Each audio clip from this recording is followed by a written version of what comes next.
નમસ્કાર સાથી મિત્રો, એક્ઝામ સાથી ચેનલમાં આપ સૌનું હાર્દિક સ્વાગત છે।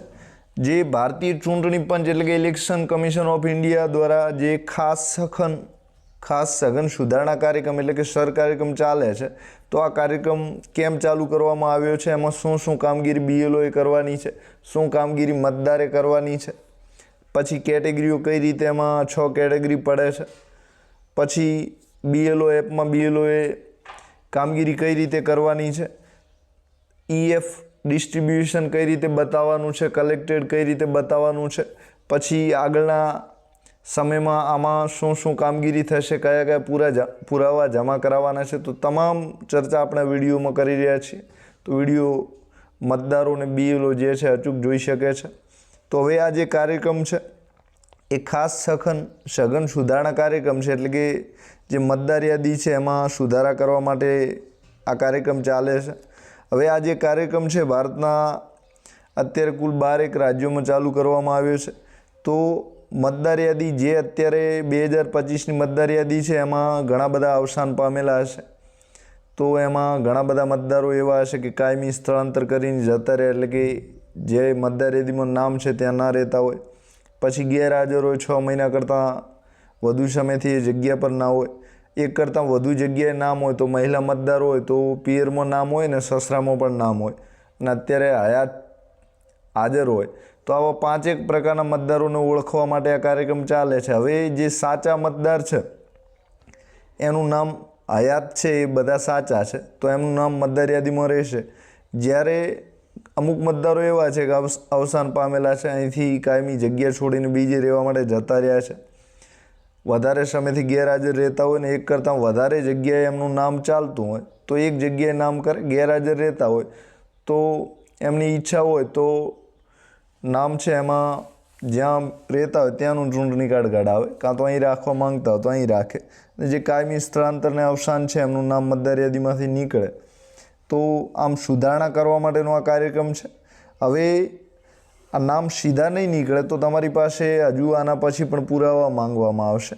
तो पहला गणतरी फॉर्म भरवाना छे मतदारोए, पछी पुरावा मांगवामां आवशे। ए पुरावो जो तमे रजू नहीं करता तो तमारा नाम छे निकळवानी शक्यता छे। तो कई रीतनो कार्यक्रम छे संपूर्ण रीते समजावी दऊं छुं। तो ओटीपी थी आ जे बीएलओ छे एमने ज आ एप खोली शके छे, એટલે કે બધા નથી खोली શકતા। હવે એમાં જે कार्यक्रम है स्पेशियल इंटेन्सिव रिविजन सर कार्यक्रम, बराबर। तो आ मैपिंग जे कामगीरी है नीचे बीएलओ तमाम करीने बैठा है। हवे 10 થી 20% का तो 30% जेवी बीएलओ ने कामगीरी बाकी है। तो एमां जे मैपिंग नी कामगीरी तेना विषे तमे बधा हवे अवगत छो कि मैपिंग एटले मतदार ने ओळखवा कि 2002 नी मतदार यादीमां छे के नथी, ने बीजू ए रीते ओळखवा कि मतदार पोते ना होय तो एना माता पिता 2002 नी मतदार यादीमां होई शके छे। हवे माता पिता महिला होय तो एमना माता पिता ना होय कारण के अहीं सासरे आवती होय, तो ए एमनुं ज्यां पियर छे तो त्यां एमना माता पितानुं नाम नोंधायेलुं होय छे। तो आ रीते मतदारोनुं मैपिंग करवानुं छे। खास 2002 नी मतदार यादी ध्यानमां राखवानी छे ने मैपिंग करवानुं छे। तो मैपिंगनी कामगीरी छे ए 2002 नी मतदार आधारित छे, એટલે કે 2002 ની મતદાર યાદીને 2025 ની મતદાર યાદી સાથે સરખાવવાની છે। તો એ કામગીરી પૂર્ણ થઈ ગઈ છે। હવે આપણે સ્પેશિયલ ઇન્ટેન્સિવ રિવિઝન જે કાર્યક્રમ છે આના પર બીએલઓ ક્લિક કરવાનું છે ને આ જે છે એ ईएफ डिस्ट्रीब्यूटेशन ट्रेकर છે। તો એનું ગુજરાતીમાં થાય છે ગણતરી ફોર્મ, ને જે ગણતરી ફોર્મ છે એની વહેંચણી કરવાની છે। કોને આપવાના છે? તો મતદારોને આપવાના છે। આ મતદારો જોડે જ્યારે ફોર્મ આવે છે ગણતરી ફોર્મ તો કુલ 2 નકલમાં આવશે, બંને નકલ મતદારોને આપવામાં આવશે। કોણ આપશે? તો બીએલઓ આપશે। એ ફોર્મ મતદારોએ ભરવાના છે। હવે એ જે ફોર્મ તમે વહેંચો છો એનો હિસાબ અહીં બીએલઓએ રાખવાનો છે। જો ફોર્મ તમે કોઈને મતદારને આપી દો છો તો તમારે ડિસ્ટ્રીબ્યુટેડ કરવાનું છે। तो आ रीते बधानी यादी हशे ज, एटले के जेटला पण मतदारो नोंधायेला छे तो जे ते गामनी यादी हशे तो ए बधा ज मतदारोनी यादी आ रीतनी हशे। हवे यादीमां जो तमे एने गणतरी फॉर्म आपी दो छो मतदारने तो ईएफ डिस्ट्रीब्यूटेडमां एना पर क्लिक करवानी छे ने तमारे येस आपी देवानुं छे। तो आटલું बीएलओनुं काम करवानुं छे। हवे ए गणतरी फॉर्म छे 2 नकलमां आपवाना छे मतदारने। એ મતદારને 2 નકલ છે, આમાંથી મતદાર ભરીને 1 નકલ તમારે પાછી લેવાની છે. તો કોને લેવાની છે? BLOએ. અને 1 નકલ છે મતદાર જોડે રહેવા દેવાની છે. હવે જ્યારે પાછી લો છો ત્યારે QR કોડ ઉપર આપેલો છે, સ્કેન કરવાનો છે. એટલે એ ફોર્મ છે આમાં સ્કેન થઈ જશે અને જે કલેક્ટેડ છે એમાં એન્ટ્રી થઈ જશે, એટલે કે કલેક્ટેડમાં દેખાડવાનું છે. અને આ રીતે તમે એમને ફોર્મ આપો છો, પાછું લ્યો છો, તો એની જે યાદી 2002 સાથે કમ્પ્લીટ હશે તો વેરિફિકેશન ગ્રીનમાં થઈ જશે, બરાબર. એટલે કે ફોર્મ તમે આપીને પાછું લ્યો છો એના હિસાબ માટે જ આ છે, તો એ ગ્રીન થઈ જશે, બરાબર. ફોર્મ આપ્યા પછી પાછું લ્યો છો તો ઘણા બધાને ગણતરી ફોર્મમાં એપિક મેચ આવે છે, તો એનો મતલબ એ છે કે 2002ની મતદાર યાદી સાથે આ મતદાર મેચ થઈ ગયા છે. તો આ લગભગ 38 વર્ષ ઉપરના જે મતદારો છે એમને આવું મેચ આવતું હશે, કારણ કે 2002 અને અત્યારનો જે ચૂંટણી ક્રમાંક નંબર છે, એપિક નંબર છે, એમાં કોઈ ફેરફાર ના થયો હોય તો આવાને મેચ થઈ જાય છે તાત્કાલિક રીતે. એમાં નામ નથી જોવાતું પણ એપિક નંબર જોવે છે. તો આ રીતે ઘણા બધાને મેચ પણ આવશે. તો એમની જે કામગીરી છે એ સરસ મજાની રીતે થઈ ગઈ છે. હવે એમને તમારે ગણતરી ફોર્મ આપવાનું છે અને પાછું લેવાનું છે. તો આટલી કામગીરી BLOએ કરવાની છે. હવે બીજી નેક્સ્ટ કામગીરી BLOની શું હોઈ શકે છે એ જોઈએ. હવે BLO જ્યારે IEF ફોર્મ આપવા જાય છે ત્યારે 2002ની મતદાર યાદીમાં જે મતદાર છે એમને પૂછી લેજો કે તમારા સાસરાનું હોય, પુરુષને આપણે પૂછવું હોય અને મહિલાને પૂછવું હોય તો તમારા પિયરનું, તમારા પપ્પાનું નામ શું ચાલતું તે મને માહિતી આપો, સાથે કયા મતદાર ક્રમાંક પર હતા એ આપો. તો જે તમારે મેપિંગ બાકી છે તો એ મેપિંગ સેક્શનમાં જઈને તમે મેપિંગ જે બાકી છે 10 થી 30% એ કરી શકો છો. તો મેપિંગની રીત એક જ છે કે 2002ની મતદાર યાદીમાંથી નામ શોધવું. તો મતદાર પોતાનું મળી જાય તો સારામાં સારું છે. મતદાર પોતાનું નથી મળતું તો એના માતા પિતાનું. હવે માતા પિતાનું મળી જાય એટલે આ જે મેપિંગની કામગીરી છે પૂર્ણ થઈ જાય છે. તો આ રીત છે. જેને નથી મળતું એનું મેપિંગ નહીં થાય, બરાબર. સિમ્પલ રીત છે. મેપિંગ કરવાની 2 રીત છે, તમે બધા સમજો છો. એક એડ પ્રોગનીમાંથી થાય છે. તો નવી મતદાર યાદી લઈને બેસશો તો એડ પ્રોગનીમાંથી ઝડપથી થઈ જશે. હવે અમુક મતદારો એવા છે કે એડ પ્રોગનીમાંથી નહીં થાય પણ જે સેલ્ફ પ્રોગની છે તો એડ એજ સેલ્ફ પ્રોગની તો ત્યાંથી બીજા નંબરમાંથી થશે. તો 40 વર્ષ કરતાં વધારે ઉંમરના છે મહિલા મતદારો છે તો એ બધાનું સેલ્ફ પ્રોગનીમાંથી થશે. તો ત્યાં જઈને તમારે કરવાનું રહેશે. તો આ 2 રીતે તમારે 100% કામગીરી કરવાની છે. હવે મતદારોને BLO બંને માટે મહત્ત્વનું છે. તો કુલ 6 કેટેગરી ચૂંટણી પંચ દ્વારા પાડવામાં આવી છે. એમાં A અને B કેટેગરી છે 38 વર્ષ કરતાં ઉપરની ઉંમરવાળા મતદારો છે. કેવા મતદારો છે કે જેની ઉંમર 38 કરતાં વધારે હોય એવા મતદારોની યાદી છે. તો હવે આ A અને B કેટેગરીના મતદારો છે એમાં 2002ની મતદાર યાદીમાં નોંધાયેલા હોય તો એમને A કેટેગરીમાં મૂકવાના છે. તો 2002ની મતદાર યાદી દાખલા તરીકે ભડવેલ ગામ છે તો ભડવેલ ગામનો કોઈ પુરુષ છે તો એ 2025ની મતદાર યાદીમાં છે, એનો એ પુરુષ 2002ની મતદાર યાદીમાં એનું નામ ચાલતું હોય ને અને એની ઉંમર 38 કરતાં વધારે હોય તો એ કેટેગરીમાં આવશે. હવે 2002ની મતદાર યાદીમાં જેનું નામ નથી ચાલતું અને એની ઉંમર 38 કરતાં વધારે છે એ B કેટેગરીમાં આવશે. હવે જે A કેટેગરીનું છે એને કોઈ પુરાવો આપવાનો નથી તો પુરાવો અત્યારે નહીં માંગે પણ એનો કાર્યક્રમ હજુ 1 મહિના પછી થશે ત્યારે માંગશે, બરાબર. હવે B કેટેગરીનો જે મતદાર છે એને એક પુરાવો પોતાનો આપવાનો રહેશે. કોનો આપવાનો રહેશે? પોતાનો. હવે C અને D કેટેગરીમાં 21 વર્ષથી લઈને 38 વર્ષ સુધીના જે મતદારો છે એ C અને D કેટેગરીમાં આવશે. જો એના માતા પિતાનું નામ નોંધાયેલું છે તો 2002ની મતદાર યાદીમાં માતા પિતાનું નામ નોંધાયેલું છે તો C કેટેગરીમાં આવશે. અને જો નામ નથી નોંધાયેલું તો D કેટેગરીમાં આવશે. તો અહીં જે ગામમાં એનું નામ નોંધાયેલું છે અત્યારે મતદાર યાદી 2025માં હશે પણ આ જે 2025માં જેનું નામ છે તો એનું માતા પિતાનું કોનું એના આજે સંતાન જ હશે આવા અને પુત્ર વધુ છે તો એના માતા પિતાનું નામ એ જ ગામમાં 2002ની મતદાર યાદીમાં છે તો C કેટેગરીમાં આવશે. અને આ જે પુત્ર વધુ મહિલાઓ હશે તો એમના માતા પિતાનું નામ 2002ની મતદાર યાદીમાં નહીં હોય તો એ D કેટેગરીમાં આવશે. તો હવે જે C કેટેગરીના ઉમેદવારો જે મતદારો છે એમને એક પુરાવો આપવાનો છે. શું આપવાનો છે? તો જન્મનો પુરાવો. તો અત્યારે નથી આપવાનો, એ તમારે પાછળથી માંગશે. જે ડી કેટેગરીની મહિલાઓ છે તો એમના માતા પિતાનું નામ ક્યાં હશે? તો એમના પિયરમાં હશે. ક્યાં હશે? પિયરમાં. તો જ્યાંથી જે ગામમાંથી અહીં સાસરે આવે છે તો એમના પિયરનું માતા પિતાની જે 2002ની મતદાર યાદી છે તમને BLO જોડે મળી જશે. એટલે કે BLOને કોલ કરશો તો પણ મળશે. સાથે જે વેબસાઇટ છે એના પર તમે સર્ચ કરશો તો પણ મળી જશે. તો કઈ રીતે સર્ચ કરવી હું તમને બતાવીશ પછી.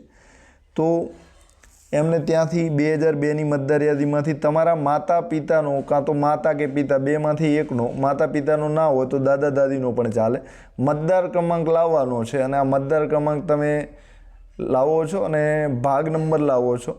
આટલું સ્ક્રીનશોટ BLOનો આપી દો છો તો તમારી એન્ટ્રી જે છે એમાં એપ્લિકેશન BLOની છે એમાં કરી દેશે અને તમારું મેપિંગ થઈ જશે. અને જો મેપિંગ તમારું થઈ જાય છે તો તમે D કેટેગરીમાંથી C કેટેગરીમાં આવી જશો. અને તમારે 2 પુરાવાની જગ્યાએ એક જ પુરાવો તમારે આપવાનો હશે. એ કોનો આપવાનો છે? તો તમારા માતા પિતાનો. કોનો પુરાવો આપવાનો રહેશે? માતા પિતાનો. જો તમે D કેટેગરીમાં રહો છો તો તમારા પિયરમાંથી માતા પિતાનો પુરાવો લાવવાનો રહેશે. હવે E ને F કેટેગરીની વાત કરીએ તો E કેટેગરી જે છે એ 18 વર્ષથી લઈને 21 વર્ષ સુધીના મતદારોની વાત આમાં આવે છે. તો E ને F કેટેગરીમાં 18 વર્ષથી 21 વર્ષ સુધીના. હવે એમાં 2 પ્રકારના હોય છે. એક પુત્ર પુત્રીઓ હોય છે અને એક પુત્ર વધુ હોય છે. તો 18થી 21 વર્ષ વચ્ચે જે હોય છે એમના માતા પિતા બંને 2002ની મતદાર યાદીમાં નોંધાયેલા છે. બંને 2002ની મતદાર યાદીમાં નોંધાયેલા હોય તો E કેટેગરીમાં નામ આવશે. અને જો માતા પિતા બેમાંથી એકે કાં તો એક જ નોંધાયેલું હોય તો F કેટેગરીમાં આવશે. કઈ કેટેગરીમાં નામ આવશે? F કેટેગરીમાં. એટલે કે નોંધાયેલા નથી તો F કેટેગરીમાં આવશે. તો 18થી 20 વર્ષની જે પુત્ર વધુઓ છે, મહિલાઓ છે, અહીં સાસરે આવતી હોય એમના નામ F કેટેગરીમાં આવશે. હવે આ જે F કેટેગરીવાળી મહિલાઓ છે એમને E કેટેગરીમાં જવું હોય તો પોતાના જે માતા પિતાના નામ પોતાના પિયરમાં નોંધાયેલા હોય એની માહિતી તમારે BLOને આપી દેવાની છે. તો તમારું જે F કેટેગરી છે એમાંથી તમે E કેટેગરીમાં જતા રહેશો. હવે E કેટેગરીવાળા છે એને એક પોતાનો પુરાવો આપવાનો છે, એક માતા પિતાનો આપવાનો છે. તો કુલ 2 પુરાવા આપવાના છે. જે F કેટેગરીમાં જેનું નામ રહેશે એને પોતાનો પુરાવો આપવાનો છે, એના માતા પિતાનો પુરાવો બંનેનો આપવાનો છે. એટલે કે કુલ 3 પુરાવા આપવાના રહેશે. તો આ રીતે તમે જે કેટેગરી છે અલગ અલગ કેટેગરીઓ છે અને જે A કેટેગરી છે, B કેટેગરી છે, C કેટેગરી છે, E કેટેગરી છે, આ 4 કેટેગરીનું નામ સરસ જે કામગીરી છે સરસ રીતે થઈ ગઈ છે. જ્યારે B અને D તો જે મહિલાઓ પિયરમાંથી અહીં સાસરે આવે છે એમની કામગીરી બાકી છે. તો તમારે B અને D કેટેગરીવાળી મહિલાઓ છે અને F કેટેગરીવાળી મહિલાઓ છે તો એમને તમારે મદદ કરવાની છે BLOને. તો જેના લીધે તમારું જે નામ છે ઝડપથી મેપિંગ થઈ જાય અને નામ જે B, D અને F આ કેટેગરીનું મેપિંગ ઝડપથી થઈ જશે. તો તમારે જે પણ પુરાવા છે ઓછા આપવા પડશે. અને બીજું એ કે તમારું મતદાર યાદીમાં જે નામ છે 2025માં એ એમ રહેશે. જો તમે પુરાવા પણ નથી આપી શકતા અને આ રીતે મેપિંગ પણ નથી કરાવતા તો તમારું નામ અહીંથી જવાની શક્યતા છે. હવે 2002ની મતદાર યાદીની આપણે વાત કરી લઈએ તો એના માટે એપ્લિકેશન છે.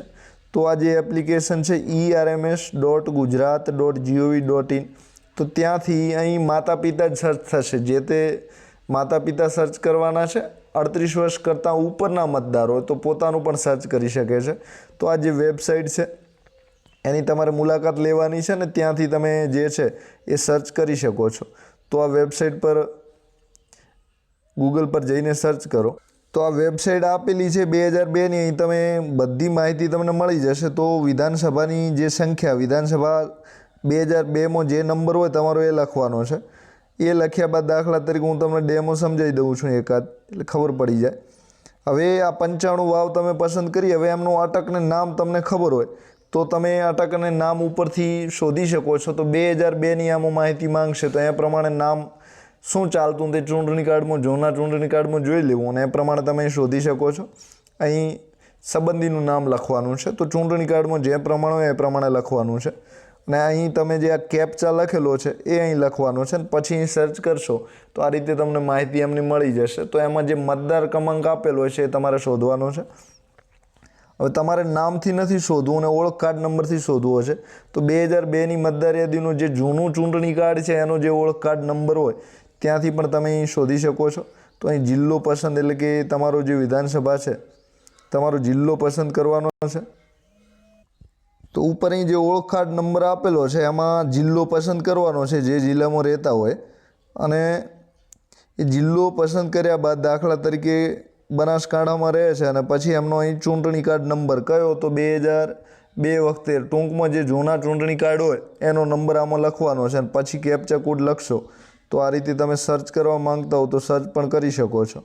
તો આ રીતની પ્રોસેસ છે. હવે આ કેપ્ચા કોડ નંબર અને અહીં ઇપિક નંબર ચૂંટણી કાર્ડ નંબર લખેલો છે GJ08 GJ140895 આવા નંબર હશે એ તમારે આમાં લખવાનો છે. પછી QR કોડ લખીને સર્ચ કરવાનું છે. તો આ વેબસાઇટ નામ જોઈ લો, એના ઉપર સર્ચ કરવાના છે. હવે ગુજરાત બહારના જે હશે એમને આ માહિતી નહીં મળે કારણ કે ગુજરાતની 2002ની યાદી આપેલી છે. તો એમને જે સર્ચ પ્રોસેસ છે અત્યારે નથી કરવાની, પણ એમને પુરાવા આપવાના છે. શું? તો પુરાવા હજુ હાલ નહીં માંગે પણ 20 દિવસ પછી માંગશે. તો એ પુરાવાની તૈયારી રાખજો. પુરાવા શેના માંગશે? તો એક જન્મનો પુરાવો માંગશે ને બીજો રહેઠાણનો. 2 જાતના પુરાવા માંગવામાં આવશે. તો એ પુરાવા તમારી પાસે હોય કે અમે અહીંયા આટલા ટાઈમથી રહીએ છીએ તો તમારું જે નામ છે મતદાર યાદીમાં રહેશે, બરાબર, વાંધો નહીં આવે. નહીં હોય પુરાવા તમે એકે આપી નથી શકતા તો નામ તમારું મતદાર યાદીમાંથી નીકળી જાય એવી શક્યતા છે. તો મતદારોએ આ રીતે પોતાનું નામ 2002ની મતદાર યાદીમાં શોધી શકે છે. પોતાના માતા પિતાનું, બરાબર. માતા પિતા ના હોય તો દાદીનું પણ શોધી શકે છે. પણ 2002ની જે મતદાર યાદી છે એટલે કે 23 વર્ષ પહેલાંનું શોધવાનું છે તો નામ હશે મોટા ભાગે, બરાબર, એટલે કે મળી જશે. જેના નામ નથી ગુજરાત બહારના છે એમને પુરાવા રજૂ કરવાની તૈયારી રાખવી અત્યારે, બાકી બીજી ચિંતા નથી કરવાની. હવે BLOએ 2 નકલમાં ગણતરી ફોર્મ જે છે એ મતદારને આપવાના છે. તો તમારી રીતે તૈયારી રાખજો. 2 નકલમાં આપશો તો કદાચ ગુમ પણ થઈ જાય. તો કઈ રીતે આપવા એ તમારી વહીવટી પ્રક્રિયા છે, તમે સમજી શકો છો.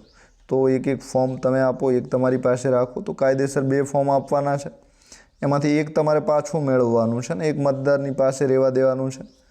હવે મેપિંગની કામગીરી છે BLOએ સતત ચાલુ રાખવાની છે. એટલે કે 80%, 60થી 80% વચ્ચે કામગીરી થઈ ગઈ છે. તો 20% જ્યારે મુલાકાતમાં તમે જાઓ છો ત્યારે મેપિંગની પ્રક્રિયા ચાલુ રાખજો. એટલે કે ડેટા તમને સરત જ મળી રહેશે. તો એમનું નામ પૂરું મેળવી લેશો તો જે મતદાર યાદી છે ત્યાંથી સર્ચ પણ કરી શકશો. હવે સાથે મતદારોને નામ શોધવામાં તમારે મદદરૂપ પણ થવાનું છે. તો આ BLOની કામગીરી છે. કેટેગરી વાઇઝ મેપિંગની કામગીરી ફોર્મ વિતરણથી પાછી મેળવવા સુધી ફરજિયાત કરવાની છે. વિતરણ સમયગાળા દરમિયાન 5 પ્રકારના મતદારો જોવા મળશે. એટલે કે અવસાન, કાયમી સ્થળાંતર, ગેરહાજર, 1 કરતાં વધુ નામ હોય તથા હયાત. હવે વિતરણ સમયગાળા દરમિયાન જે કાયમી સ્થળાંતર અને ગેરહાજર છે તો એમના 3 વખત સંપર્ક કરવાનો છે. અને 3 વિઝિટનું રોજ કામ એટલે કે પંચકામ પણ BLOએ કરવાનું છે. તો પંચકામનો નમૂનો પણ ફરજ છે. એમાં સાક્ષીઓની સહીને બધું આવશે. અને વિતરણ કરેલા તમામ ફોર્મને BLO એપમાં QR સ્કેન કરીને તમારે આપવાના છે. એટલે કે QR સ્કેન કરીને આપો તો તમારું જે EF ડિસ્ટ્રીબ્યુશન છે એ થઈ જશે. હવે BLO એપમાં ડિસ્ટ્રીબ્યુટેશન ઓફ EF બતાવવાના રહે છે. BLO દ્વારા કરેલ કામગીરી દર 2 કલાકે અપડેટ થાય છે અને જેની તમામ BLO શ્રીઓ જોઈ શકે છે જોવા માંગતા હોય. હવે કલેક્શન પહેલાં આપવાના છે. હવે એનું કલેક્શન એટલે કે ભેગા કરવાના છે, સંગ્રહ કરવાના છે, મેળવવાના છે.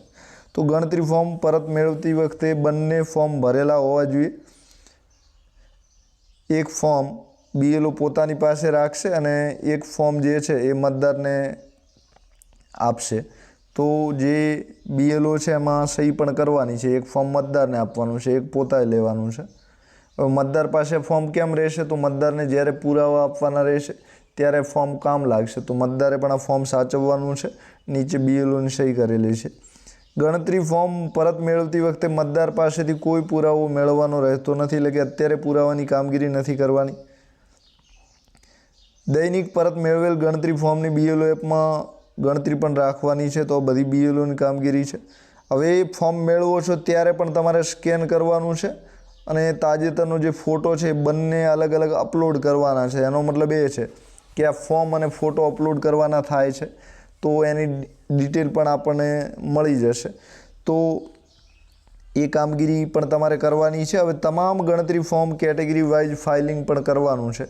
તો ABCDEF છે એમનું ફાઇલિંગ કરવાનું છે. તો એ પ્રમાણે તમારે ફાઇલ નિભાવવાની રહેશે અલગ અલગ.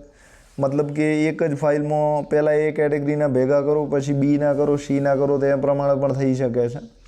ઉપરાંત જે ફોર્મ પરત મેળવો છે એના ઉપર કેટેગરી પણ લખી દેજો. પણ તમે જે કામગીરી અત્યારે કરી છે એ પ્રમાણે 90% તમારી કેટેગરી નક્કી થઈ ગઈ છે. 10% ફોર્મ એવા હશે કે એની કેટેગરી બદલાઈ શકે છે. દાખલા તરીકે માતા પિતાનો ડેટા મળી જાય છે તો એમની કેટેગરી છે Dમાંથી Cમાં જતી રહેશે, Fમાંથી Eમાં જતી રહેશે.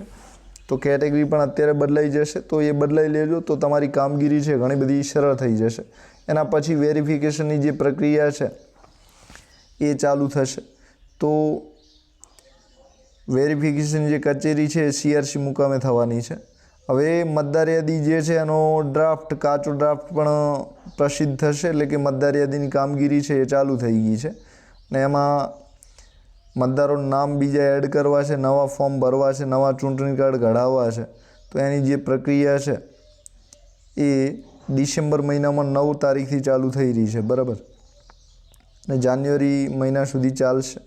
તો એ હવે જે મતદારોનું કેટેગરી વાઇઝ મેપિંગ થયેલ નથી, એટલે કે 100% કામગીરીમાં જે પણ મતદારો બાકી રહ્યા છે એનો ડેટા મિસમેચ થયેલો હોય, એટલે કે ખોટી રીતે નામ જોડાયેલું હોય, તો ડ્રાફ્ટ રોલમાં જેઓના નામ સામેલ થયેલ નથી તેવા તમામ મતદારોને નોટિસ કાઢીને BLO દ્વારા રૂબરૂ આપવાની છે. તો આવા મતદારો ઘણા બધા હશે કે એમને મેપિંગ કરવામાં નિષ્કાળજી રાખી છે તો એમને નોટિસ મળશે.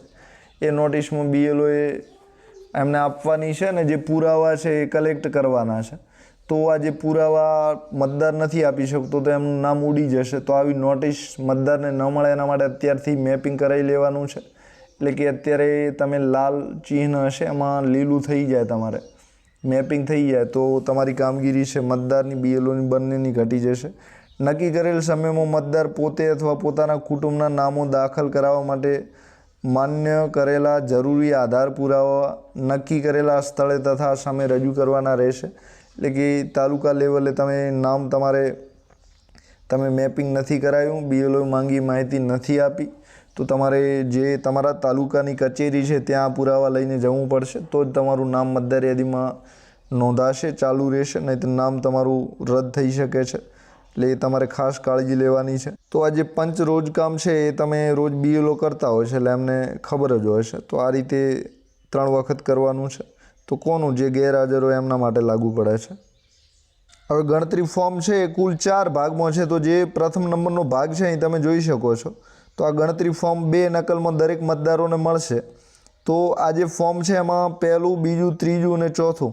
તો પહેલા નંબરની માહિતી ભરેલી છે, બીજા નંબરની ભરેલી છે, ત્રીજા નંબરનો QR કોડ સ્કેન કરવાનો છે ફોર્મ મેળવો ત્યારે ને એમને આપો ત્યારે ને પાછા મેળવો ત્યારે.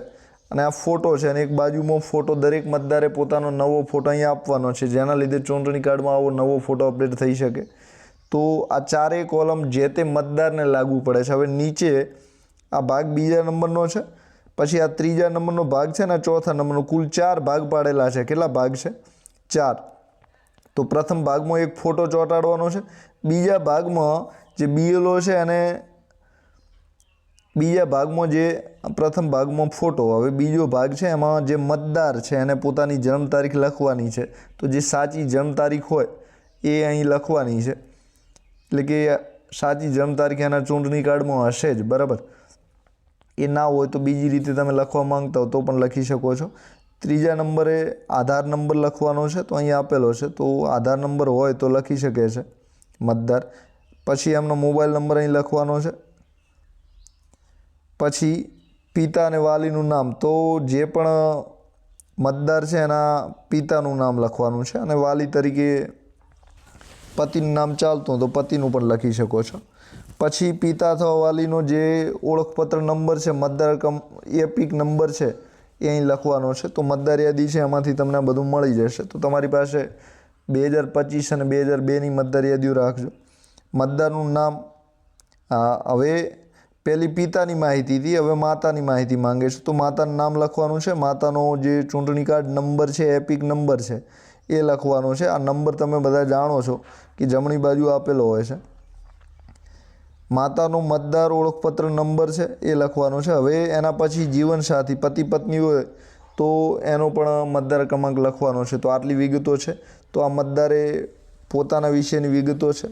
એમાં જે મતદાર છે એના સંબંધીનો, એટલે કે પિતા સંબંધી હોય કાં તો માતા હોય તો એની વિગતો લખવાની છે. અને પિતા માતા ના હોય તો જીવનસાથી હોય. તો આ ત્રણમાંથી એક જેની પણ વિગતો લાગુ પડતી એ લખજો. હવે ત્યારબાદ આ ત્રીજા નંબરનો ભાગ છે ને આ ચોથા નંબરનો ભાગ છે. તો ત્રીજા નંબરનો ભાગ 38 વર્ષ કરતાં ઉપરની જેની ઉંમર છે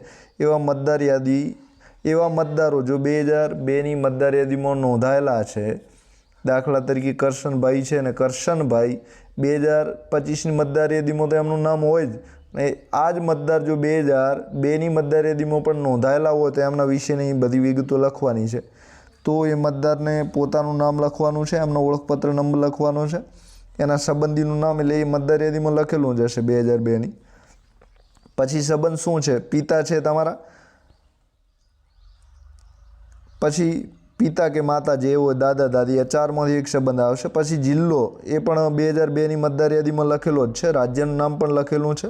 વિધાનસભા મત વિસ્તારનું નામ પણ લખેલું હશે.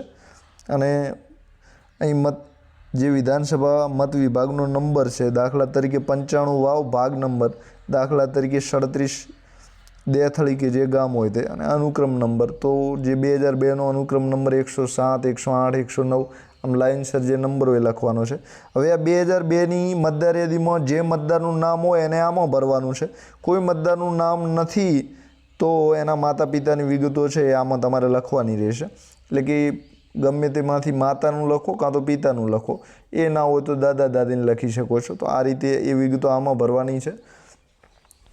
તો ખાસ કરીને જે મહિલાઓ છે એમનું પોતાનું નામ નહીં હોય એટલે ત્રીજા વિભાગમાં એમના વિશે વિગતો ભરવાની નહીં થાય. તો જે મહિલાઓ છે ડી કેટેગરીની છે, એફ કેટેગરીની છે, એમને આમના માતા પિતાનું નામ જે છે એ તમારા પિયરમાંથી મેળવીને લાવવાનું રહેશે. તો એમને અહીં માતા પિતાની વિગતો ભરવાની રહેશે. તો આ રીતની 4 કેટેગરીઓ છે, એમાં 2002ની વિગતો લખવાની છે. શેમાં? તો ત્રીજી ચોથી જે આ ખાના છે ખાલી ત્રીજું ચોથા નંબરનું, એમાં 2002ની વિગતો લખવાની છે. તો બેમાંથી એકમાં આવશે. જો ત્રીજા નંબરનું કોલમ ભરાય છે તો ચોથાનું બાકી રહેશે, જો ચોથા નંબરનું ભરાય છે તો ત્રીજાનું બાકી રહેશે. તો આ રીતે છે, નીચે બીએલઓ સહી કરશે. તો આ રીતે જે આ ગણતરી ફોર્મ છે ભરવાનું છે. બરાબર, આ શું છે? ગણતરી ફોર્મ છે. તો આ રીતનું આવશે. કઈ રીતે ભરવાનું એની માહિતી આપી દીધી છે. હવે જો આ મતદાર છે, આપણે 4 ભાગ પાડેલા છે. પહેલો ભાગ છે એના વિશે એક ફોટો ચોંટાડવાનો છે. બીજો ભાગ છે એમાં આ જે ફોટો ચોંટાડેલો છે જે મતદાર છે એની વિગતો અહીં લખેલી જ છે. એના સંબંધીની વિગતો અહીં માંગી છે. તો એના સંબંધીની વિગતો અહીં તમારે નીચે લખવાની છે. તો આ જે છે આટલાથી આ સંબંધીની વિગતો છે એમાં લખી દેવાની છે. અને આ જે 3 વિગતોનું કોલમ છે એ આ મતદાર ઉપર ફોટાવાળા ભાઈ છે એના વિશે જ માહિતી છે. એટલે કે એનો મોબાઈલ નંબર છે, આધાર નંબર છે, જન્મ તારીખ છે. હવે નીચે આ ત્રીજું ચોથા નંબરનું કોલમ છે. આ ભાઈ 2002ની મતદાર યાદીમાં નોંધાયેલા છે. તો આ 2002ની મતદાર યાદી પ્રમાણે એમની વિગતો બધી આ રીતે આવશે. હવે આ ભાઈ ના નોંધાવેલા હોત, 2002ની મતદાર યાદીમાં પોતે નથી નોંધાયેલા, તો એમના માતા પિતાની વિગતો છે એ આમાં લખવાની થોત, તો આમાં આવત. બરાબર, તો આ રીતે વિગતો લખવાની છે. તો આ જે ફોર્મ છે એ તમે સંપૂર્ણ સમજી લીધું છે. અહીં તમે આ ભાઈ 2002ની મતદાર યાદીમાં નોંધાયેલા નથી એટલે એમની વિગતો બધું જે ચોથા નંબરનું કોલમ છે એમાં લખાઈ છે. તો વિગતો કઈ રીતે લખવી, શું લખવું એ તમે બધું સમજી ગયા છો. સૌપ્રથમ એમનું નામ લખવાનું છે, પિતાનું નામ ને અટક, પછી પોતાનું નામ, પિતાનું નામ ને અટક, પછી એમનો જે ઓળખપત્ર નંબર છે એ લખવાનો છે, પછી એમના જે પિતાનું નામ હોય એ લખવાનું છે, પછી એમનો સંબંધ શું છે તો પિતાનો સંબંધ છે, પછી જિલ્લો જૂનાગઢ, રાજ્યનું નામ ગુજરાત, વિધાનસભા મત વિભાગ નંબર નામ શું છે તો કે ઉના, પછી નંબર કયો છે તો ઉનાનો 39 નંબર છે. પછી ભાગ નંબર 111 તો એમનું જે ગામ છે એમનો ભાગ નંબર 111 છે ને 1001 એમના પિતાનો મતદાર ક્રમાંક છે. તો આ રીતે આ વિગતો છે અહીંયા આ કોલમમાં બધી પિતાની જ આવશે, એટલે કે અહીં ભરવાની વિગતોની શરૂઆત કરો તો 2002ની વિગતો જે છે એમાં પિતાની, બરાબર. આમાં ભરવાની શરૂઆત કરો તો મતદારની પોતાની આવશે, બરાબર. તો આ રીતે અલગ અલગ છે. હવે આમાં બધું તમે સમજી લીધું છે, કાંઈ ખાસ સમજાવવાની જરૂર નથી. આ જે ઘોષણાપત્ર છે એ માહિતી નીચે આપેલી છે, તો આ 3 લીટીઓને છે વાંચી લેજો. હવે સ્થળાંતર, મરણ અને ગેરહાજર આવી કેટેગરી BLO એ ઉપર લખવાની છે અને એમને 3 નોટિસથી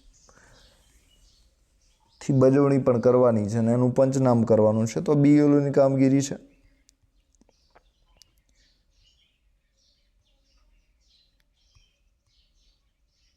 હવે આ મેપિંગની કામગીરી છે એના વિશે તમે બધા જાણો જ છો, એટલે એમાં આપણે વધારે ચર્ચા કરવાની જરૂર નથી.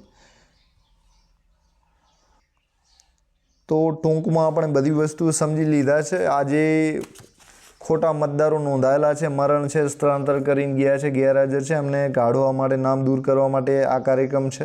આ કાર્યક્રમનું નામ છે ખાસ સઘન સુધારણા કાર્યક્રમ. કોણ ચલાવે છે તો ભારતીય ચૂંટણી પંચ ચલાવે છે. હવે એમાં 6 કેટેગરીઓ એમણે પાડી છે, ABCDEF. તો આ જે કેટેગરીઓ છે એના આધારે ચૂંટણી પંચને ખબર પડી જશે કે કયા મતદારો પાસે પુરાવા માંગવાના છે. તો જે A કેટેગરીમાં નામ આવશે એમનું એક ડોક્યુમેન્ટ લેવાનું નથી. જે B કેટેગરીમાં છે એનું એક ડોક્યુમેન્ટ લેવાનું છે.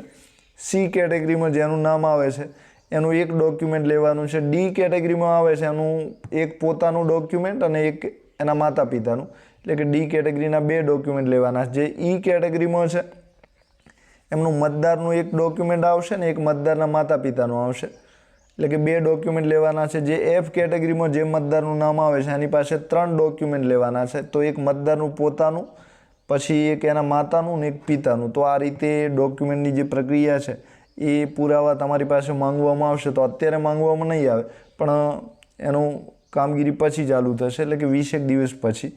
તો એ જે કામગીરી છે એમાં અત્યારે તમારું જો મેપિંગ થઈ ગયું છે BLO એપમાં, એટલે કે BLO જે પ્રમાણે માહિતી માંગી છે માહિતી તમે પૂરેપૂરી આપી દો છો તો તમારી પાસે પુરાવાની કામગીરી છે એ ઝડપથી થઈ જશે અને તમારે જે તમારો તાલુકો છે ત્યાં તમને પુરાવા માંગવા માટે નહીં બોલાવે, નોટિસ પણ નહીં આવે. તો આ રીતે કામગીરી તમારી સરળ પણ થઈ શકે છે. તો આ રીતની કામગીરી છે. હવે ગણતરી ફોર્મ BLO એ 2 નકલમાં મતદારને આપવાના છે અને એ ભરાઈ જાય એટલે પાછા પોતાની પાસે મેળવવાના છે. અને BLO એપ છે એમાં એની જે EF ડિસ્ટ્રીબ્યુશન છે એ વહેંચણી વખતે આપવાનું છે, વિતરણ વખતે, અને પાછા મેળવે છે ત્યારે કલેક્ટેડ તરીકે સ્કેન કરવાના છે. તો આ રીતે બે વખત સ્કેન કરવાના છે. ફોટો અપલોડ કરવાનો છે. જ્યારે ફોર્મ મળે છે ત્યારે ફોર્મ અને ફોટો બંને અલગ અલગ રીતે અપલોડ કરવાના છે. તો BLOની કામગીરી છે. હવે બીજું એ કે BLO એના પછીની કામગીરી પુરાવા લેવા માટેની કામગીરી થશે, નોટિસ બજવણીની કામગીરી થશે. તો BLOની કામગીરી આ રીતની છે. CRCO આ કામગીરી જે ફોર્મ પરત મળે છે ગણતરી ફોર્મ એનું વેરિફિકેશન કરવાનું રહેશે. તો આ રીતની બધી પ્રોસેસ છે, આપ સમજી ગયા છો. હવે કોઈ મનમાં હજુ પણ પ્રશ્ન હોય જે ગુજરાત સિવાયના છે એમને 2002ની મતદાર યાદીઓ નહીં મળે તો એ બધા જે ગુજરાત સિવાય જે રહેતા હોય તો એમને પુરાવા માંગે ત્યારે તમારે આપવાના રહેશે. તો આ રીતની પ્રક્રિયા છે. આપ સૌનો આભાર. Thank you very much. મનમાં કોઈ પ્રશ્ન હોય તો કોમેન્ટ અચૂક કરી શકો છો.